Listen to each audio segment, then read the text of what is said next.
Olá, meus amores! Sejam todos muito bem-vindos ao canal e ao nosso segundo vídeo da série sobre precificação. Bom, meu nome é Natália, todo mundo já sabe, né? Sou nutricionista, consultora especialista em negócios de alimentação e o que eu mais faço no meu trabalho é a parte de elaboração mais voltada para cardápios saudáveis e principalmente a parte de gestão do negócio, gestão de custos, de pessoas e de processos. Tá certo, pessoal? Sem mais delongas, eu vou fazer uma revisão muito rápida do que a gente falou no primeiro vídeo, porque eu tenho um ranço, gente, desses vídeos que as pessoas ficam fazendo revisão de 30 minutos. Gente, revisão é revisão. A pessoa que quiser ver aquele conteúdo, ela vai no vídeo anterior, né? Senão o vídeo fica muito longo e a pessoa perde o interesse. Pois bem, bom, dado o meu desabafo, vamos lá. No primeiro vídeo a gente falou sobre CMV, que é custo da mercadoria vendida. Falamos sobre a importância e como calcular. Falei para vocês do CMV individual, que era o CMV da ficha técnica, e sobre o CMV geral, que é dado pelo controle do estoque. O que talvez não tenha ficado muito claro, pessoal, é que, assim, talvez eu tenha deixado a entender que tanto faz você ter um ou outro, mas na verdade não é isso. Você precisa ter um e outro. Por quê? Porque a teoria tem sempre que estar confrontando com a prática. Porque o CMV da ficha técnica é o CMV teórico, é o CMV que você colocou na sua previsão orçamentária, é o CMV que você planejou, mas não necessariamente é o CMV que está acontecendo e normalmente não é. Normalmente não é. Por quê? Porque eu posso ter falhas no processo, tá certo? Que fazem com que eu aumente a minha requisição ao estoque. Então, eu tenho sempre que estar comparando para justamente eu identificar o gargalo na minha empresa. Isso é muito comum. É muito comum um colaborador errar uma receita. Tudo bem, erros acontecem, mas você precisa registrar isso. Por quê? Porque se você errou a receita, você vai ter que fazê-la de novo. E se você vai ter que fazê-la de novo, você vai ter que pedir mais insumos para o estoque. E aí? Só que lá na frente, na hora que você for confrontar com a venda, não vai ter vendido duas receitas, vai ter vendido uma só. E aí, para onde foi isso? Para onde foi esse dinheiro? E se isso começar a correr solto, isso se transforma sim num gargalo, num ralo gigante no seu estoque. Nath, de quanto em quanto tempo eu tenho que fazer essa comparação do CMV real com o CMV teórico? Depende, normalmente a gente faz uma vez por semana. Mas eu tenho um restaurante que estava numa situação muito crítica e aí eu fazia esse acompanhamento diário.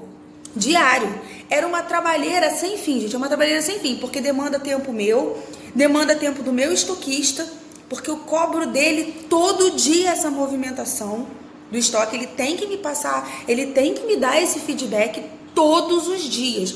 E aí eu tô sempre comparando com relação à venda lá fora, ao registro no meu sistema, tá certo? E se o meu CMV tiver acima de 30% do que foi vendido no dia seguinte eu tô dentro da cozinha para saber o que aconteceu. Tá certo? Então, tudo é uma questão de urgência. Beleza, pessoal? Então, encerramos a questão do CMV. Bom, o próximo tópico era a questão da mão de obra.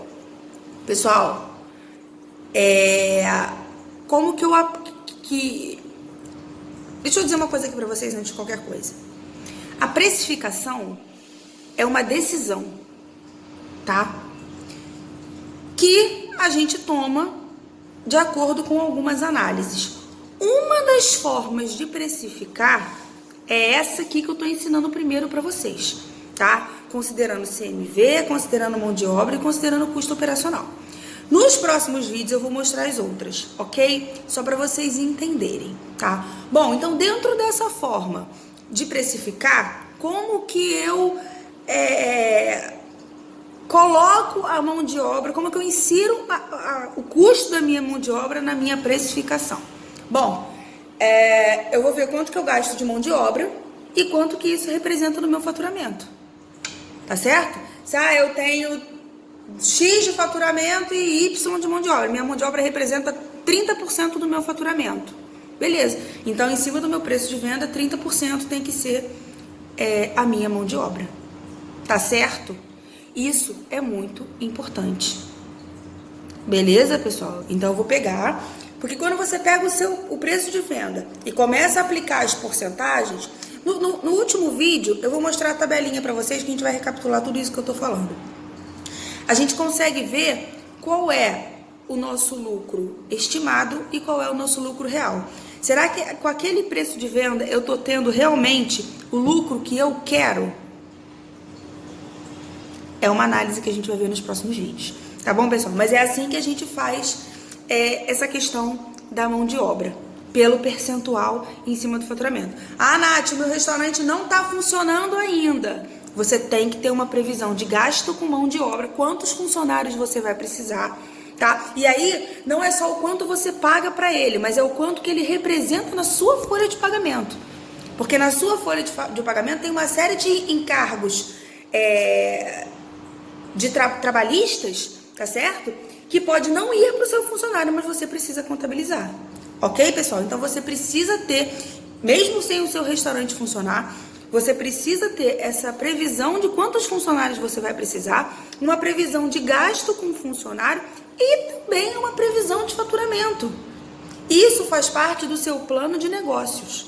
Você precisa ter noção do quanto você investiu ou do quanto você vai investir, qual é o prazo para retorno desse faturamento, tá certo? E qual é o teu potencial, qual é o prazo de retorno do investimento e qual é o teu potencial de faturamento, tá bom? Isso faz parte do plano de negócios. Pois bem, então a gente faz por percentual, beleza? Então, também encerramos a questão da mão de obra. E é muito importante, pessoal, eu falar essa questão da mão de obra, por quê? Porque tem muita gente que fala assim pra mim, ah, Nath, mas eu trabalho em casa, eu trabalho sozinha, eu não preciso de mão de obra. Ponto número 1, você nunca vai precisar? Então quer dizer que você quer ter uma eu presa para sempre?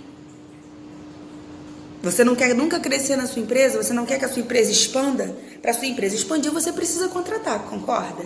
Então isso já tem que estar na sua previsão orçamentária. Segundo, ainda que você diga para mim que você quer morrer fazendo isso, que você não quer crescer com a sua empresa, você quer ser o seu próprio manipulador de alimentos, ok. Você não tem preço? Quanto que custa a sua hora de trabalho? Porque, gente, lucro, né? O lucro que você vai ter é diferente do seu prolabore.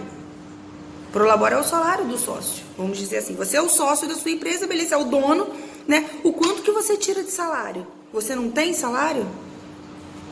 Você trabalha só em cima de lucro? Então quer dizer que enquanto teu restaurante não dá lucro, você não ganha nada? Vocês estão entendendo o que eu estou falando? Por isso também que muitas pequenas empresas fecham, porque as pessoas não sabem calcular. Outra coisa importante que sempre me perguntam, e muito cliente de consultoria me pergunta, Nath, eu quero contratar MEI.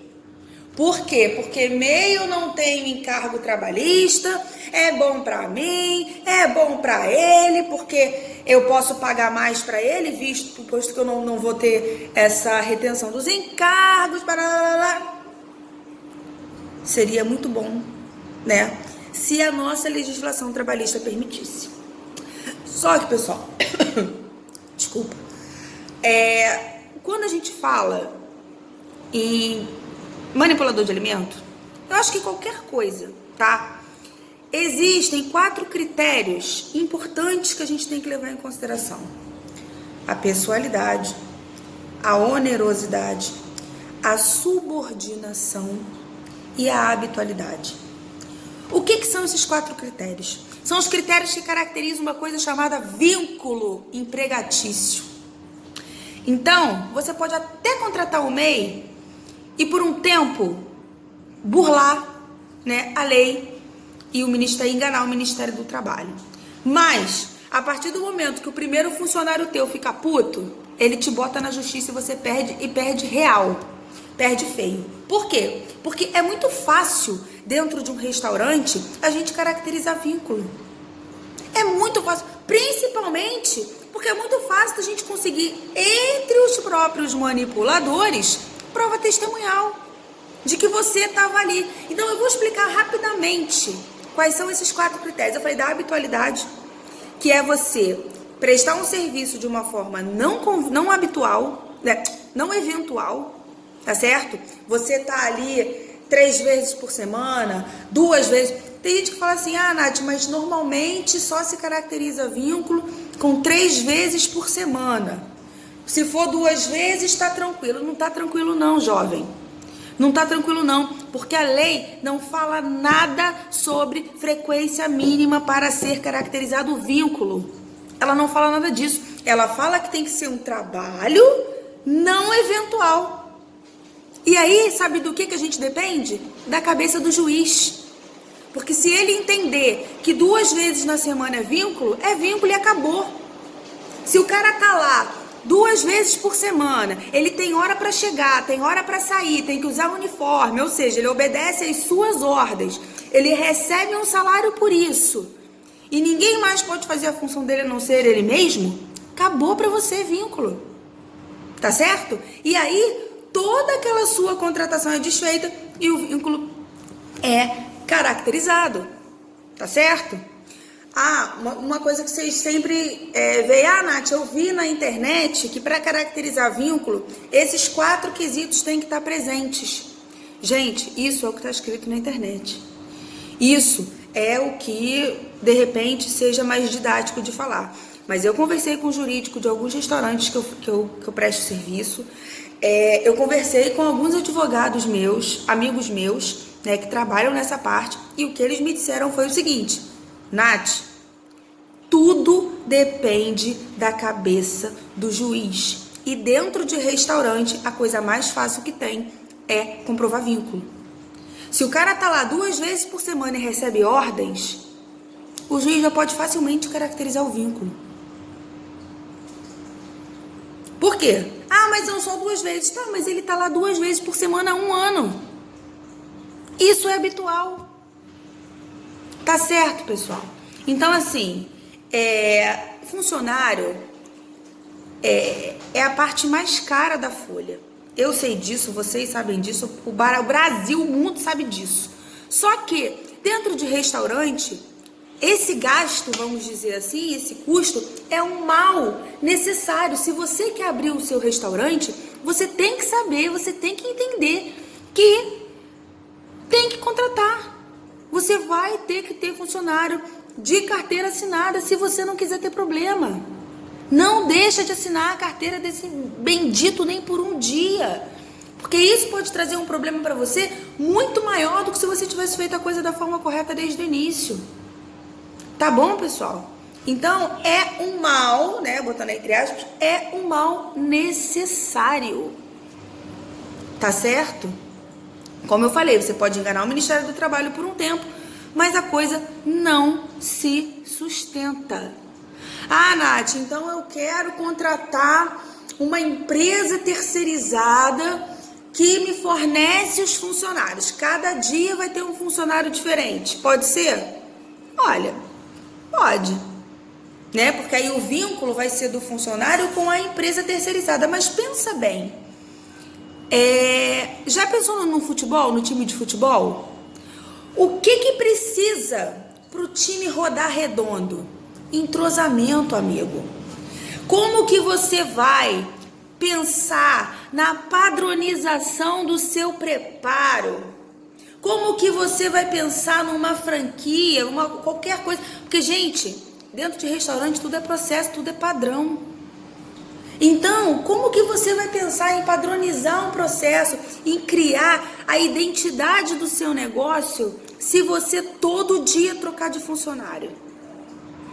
Que vínculo, né? Que conexão você acha que esse funcionário vai ter com você se hoje ele tá lá, amanhã ele não tá, depois ele não tá?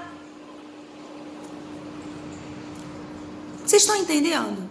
Porque, gente, trocar funcionário dá muito trabalho e gasta-se muito dinheiro. Por isso que eu falo, percam tempo na contratação, porque a demissão é muito pior. Você gasta muito mais para demitir do que para contratar. Então percam um pouquinho mais de tempo contratando, mas contratando um profissional que, além de técnica, tenha o perfil que você precisa, né? Para que você contrate funcionários que vão fazer parte do seu negócio, ao invés de ser apenas uma pessoa que vai lá cozinhar para você, porque isso não vai funcionar.